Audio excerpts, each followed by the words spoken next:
أعوذ بالله من الشيطان الرجيم. فإذا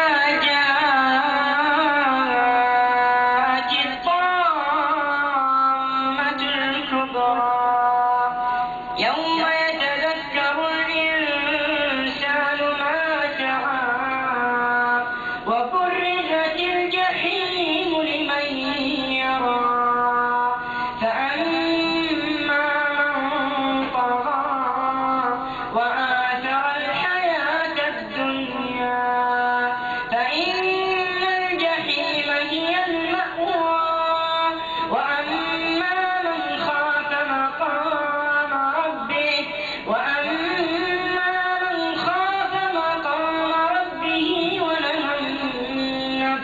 ونهى النفس عن الهوى فإن الجنة هي المأوى.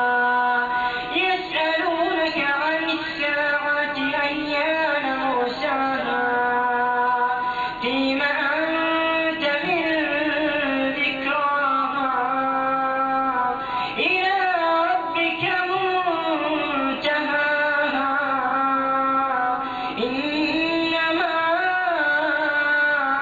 أنت منذر